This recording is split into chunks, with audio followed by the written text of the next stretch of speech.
Thank you, Speaker. I rise to speak on behalf of the Greens and make a brief contribution to the Civil Liability Amendment Child Abuse Bill 2021. And first and foremost, I would like to acknowledge the stories that have already been shared in this House by members on all sides, the levels of trauma, the levels of abuse, the levels of harm that has been inflicted on children in our community over many, many, many years. I'd like to acknowledge that no matter what we say in this place and how hard it is to listen to those stories, it is much harder for the people who have suffered that abuse to continue to live with that trauma, and for the many of those people that have not survived through that trauma. And I think that it is important for us to remember that first and foremost, those people and the most strong justice that we can provide to those people is what we need to be doing first and foremost. And while the Greens do welcome this action and this bill, and we accept that the intention of the bill is good, we believe that the current drafting creates a seriously limited scheme which will see many unfair settlements unchallenged and therefore pose a significant obstacle to the justice for victims.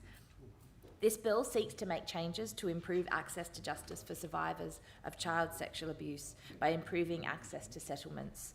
A new Part 1C is inserted, which gives courts the power to set aside agreements to settle sexual abuse claims if the previous agreement is an affected agreement.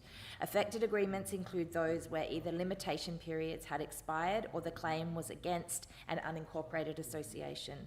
The second change is to ensure that a person who suffers personal injury as a result of child abuse in custody is able to seek damages for this. The Greens are offering forward an amendment to this bill that we have worked on in consultation with experts in the sector that will ensure settlements can be put aside where it is just and reasonable to do so. It does so by adding a new 7C1C, which specifies that affected agreements include those that were settled before the commencement of Part 1B of this Act, and the agreement is not just and reasonable in the circumstances. The Greens are proposing this amendment. We will do so in the upper house, which would allow then historical settlements that were very unfair when a person who was assaulted was subject to the religious hold of the institution as part of the agreement, for example, to be set aside. It is an appropriate action and an appropriate amendment given the vast power disparity between victims and survivors and the institutions they have to take on to get justice in these cases.